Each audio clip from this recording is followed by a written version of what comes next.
मैं शंभूनाथ पांडे, मलाव सांकृत्यायन बंसी, गोरखपुर बाबा योगी आदित्यनाथ के कर्म भूमि से आप सबको प्रणाम, अभिनंदन, आपका स्वागत और वंदन करते हैं। जय हिंद, जय भारत, जय श्री राम। मित्रों, मैं अब इधर थोड़ा सा जब तक चुनाव का भी समय रहेगा 2024 का, तो राष्ट्रवादी, देशभक्त, समाज सेवी, विशेष रूप से हिंदुओं का ये प्रथम उनका कर्तव्य है कि अपने देश, समाज, संस्कृति की रक्षा हेतु सतत जागरूक रहें और उसके निमित्त अपने योगदान को हम सब लोग देते रहें। तो इसी कड़ी में आज मित्रों में दो विषय आज मैंने थोड़ा सा चुना है। एक तो मेरा पहला विषय थोड़ा सा कभी रामचंद्र जी के राज्य के समय में कहा गया था कि भूमि सप्त सागर मेखला, एक भूप रघुपति कौशला। यानी इस पूरे तीनों लोक में सारी जितनी भी जमीन पर, अन्य जगहों पर मनुष्य का निवास था, हर जगह पर भगवान राम जी का राज्य था और भगवान राम की व्यवस्था में पूरा विश्व रहता था। यानी भूमि सप्त सागर मेखला, एक भूप रघुपति कौशला। तो तुलसीदास जी ने लिख लिया कि भुवन अनेक रोम प्रति जासु, यह महिमा कछ बहुत न तासु।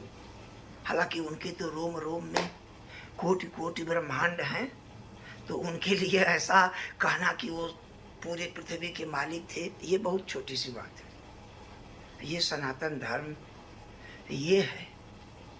हम आर्य और आर्य सनातन संस्कृति के पालन करने वाले लोग पूरे विश्व भर में अपनी व्यवस्था को चलाते रहे। कालांतर में धीरे धीरे कुछ कई चीज़ों को घटने बढ़ने से, संस्कार घटने से, सात्विक गुणों के कम होने से, राजसी तामसी वृत्तियों के गुणों के बढ़ने से, तमाम तरह की विभेदवश हम लोगों में से ही अन्य जातियां अलग अलग निकलती गईं, अलग अलग अपने देश काल समाज के हिसाब से अपनी अपनी व्यवस्था बनाती गईं।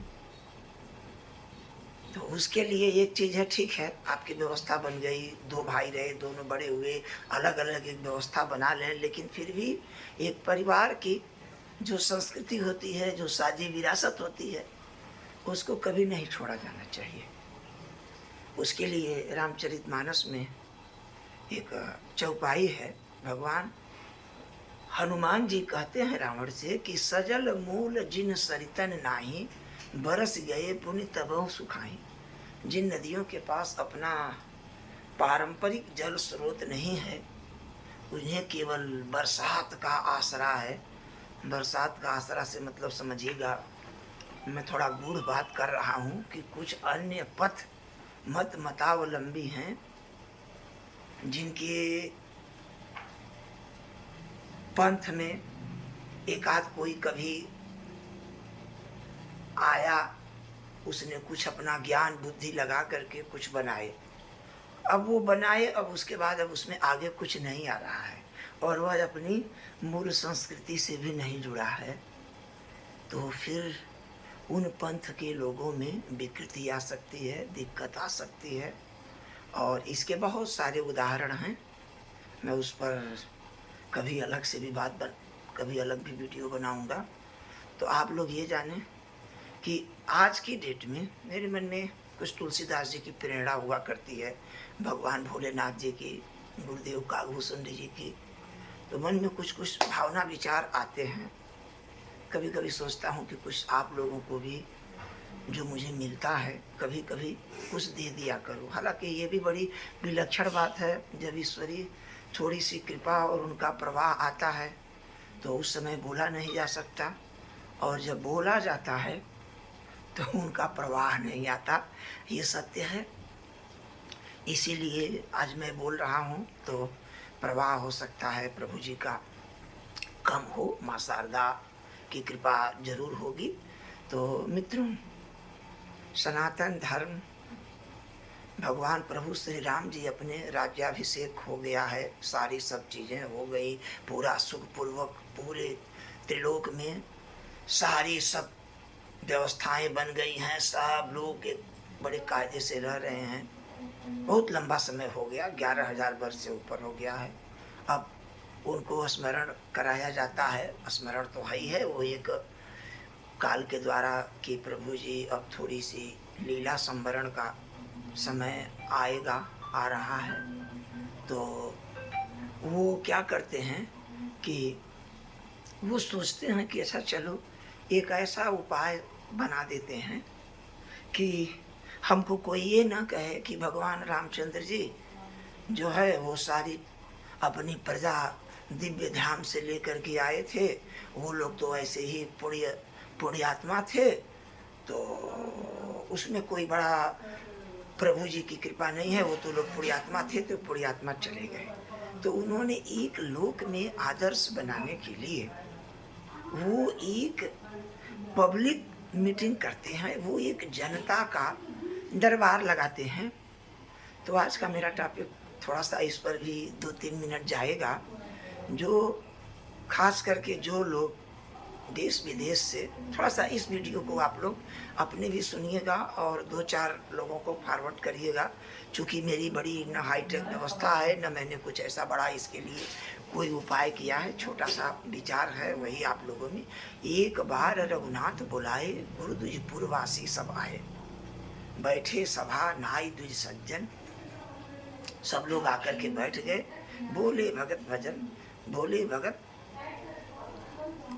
भगत भजन, कुछ ऐसे करके भय भंजन, भगवान जी भय को हारने वाले भगवान श्री रामचंद्र जी बोलते हैं कि देखिए आप लोगों को मैं आज एक जीवन में आज एक ऐसी चीज़ आज बताने जा रहा हूँ, ये आज एक ऐसी बात आप लोगों को बताने जा रहा हूँ कि इसको अगर आप लोग सुने अच्छा लगेगा तो आप लोग इसको माने और इसके मानने से आप सबका बड़ा कल्याण होगा। तो उसमें वो बोलते हैं कि आकर 4,84,00,000 जो निभ्रमत यह जीव अविनाशी, फिरत सदा माया कर प्रेरा, काल कर्म स्वभाव गुण घेरा।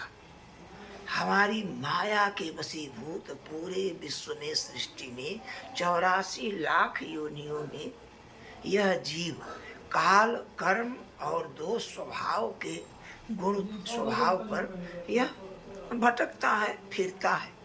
कबहू कर करुणा नर देही, देत ईस बिन हेतु स्नेही। भगवान जी करुणा करके दया लगती है कि बेचारा इतने दिनों से भटक रहा है, तो वो मनुष्य की योनि देते हैं। तो मैं भी अब यही बात बता रहा हूँ कि मेरे प्रिय मित्रों, सनातन धर्म के विश्व भर के निवासियों, अगर आपने मनुष्य कुल में जन्म पाया है तो भगवान राम जी के कथनानुसार आपने सृष्टि की सर्वोत्तम कृति पाई है। आप ईश्वर का सर्वोत्तम वरदान पाए हैं, क्योंकि आपको मनुष्य जन्म मिला है और आप सनातन धर्म के यदि पालन करने वाले हैं। तो ये तन कर फल विषय न भाई, स्वर्ग स्वल्प अंत दुखदाई। कांच किरिच बदले ते लेही, करते डारि पारस मन गई। अगर मनुष्य शरीर पाने के बाद भी आपने अपने परम तत्व, अपने ईश्वर भक्ति को नहीं पाया तो यकीन मानिए हमने तो आपको मनुष्य योनि दिया और आपने उस पारस मणि को फेंक के शीशे का टुकड़ा उठा लिया, ऐसा भगवान राम जी कहते हैं। तो आप सब लोग समझ गए होंगे, ये भगवान तुलसीदास जी ने बहुत शार्ट में छांट करके इस भजन को निकाला।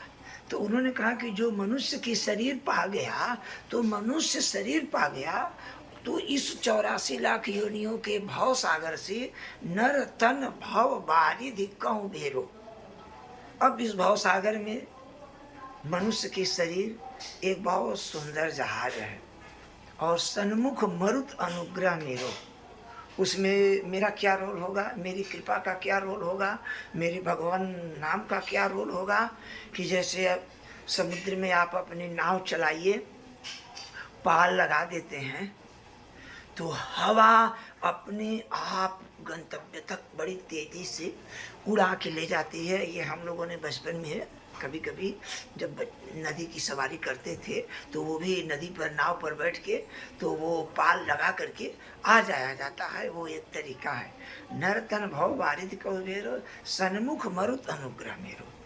हमारी मनुष्य की शरीर नाव आपकी हो गई, पाल का कृपा हमने हवा वाला कर दिया।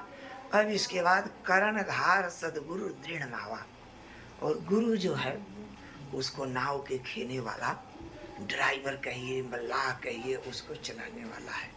तो जो न तरे भव सागर नर समाज अस पाय, सो कृत निंदक मंदमति आत्मा हन गति जाय। तो प्रिय मित्रों, सनातन धर्म के अनुयायियों, जिन लोगों को मनुष्य शरीर मिल गया है, अब यकीन मानिए कि फिर ज़्यादा शरीर पर शरीर की कामना नहीं करनी है। पता नहीं भगवान देंगे कि नहीं देंगे, क्योंकि उनके पास भी बहुत सारी वेटिंग्स होती है, बहुत सारे प्रतीक्षारत हैं। और जो शरीर हमें मिल गई है और जिस एज में भी हम आप सब हैं, ये ईश्वर की कृपा से जिनको शरीर मिल गई, तो वो ये कहते हैं कि जिसको मैंने मनुष्य शरीर दे दिया वो फिर अब कोई कंप्लेन हमसे ये ना करे कि प्रभु जी हमको ये नहीं मिला। नहीं, मैंने मनुष्य शरीर दे दी। कृपा जैसे वायु सर्वत्र व्याप्त है, तो मेरी कृपा सर्वत्र मनुष्य को भवसागर तरने के लिए एकदम उपलब्ध है, और गुरु भी उसको मिल जाएगा। तो मित्रों, आज मैं यही मेरा बड़ा मन था कि जो सनातन धर्म में जो हमारा जिनको मनुष्य शरीर मिली है, जो हिंदू धर्म के अनुयायी के रूप में अभी भी अपने को देखते हैं, थोड़ा सा सावधान हो जाइएगा। ईश्वर की कृपा को अपने मन में धारण करके, और सिर्फ मित्रों एक लास्ट बात मैं बोल के वाणी को विराम दूंगा। हम लोगों में एक प्रचलन, थोड़ा सा अज्ञानतावश कहिए या कुछ अन्य लोगों का घालमेल कहिए, हम लोग कई अन्य पथ और मतावलंबियों के उनके तथाकथित स्थानों पर जाते हैं। जानते हैं ये कितना गलत काम है।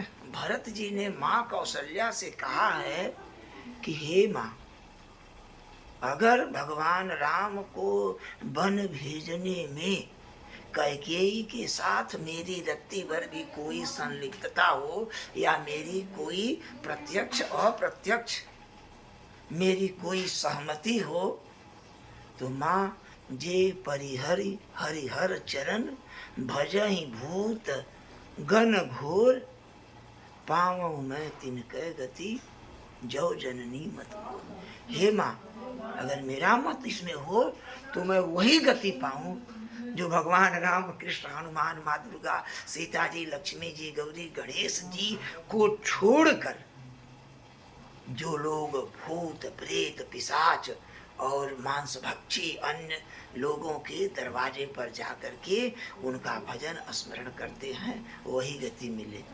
तो मैं आज वीडियो को यहीं बंद करूंगा, बिल्कुल लंबा नहीं, थोड़ा थोड़ा नियमित रूप से आता रहूंगा। जय हिंद, जय भारत, जय हिंदू, जय सत्य सनातन।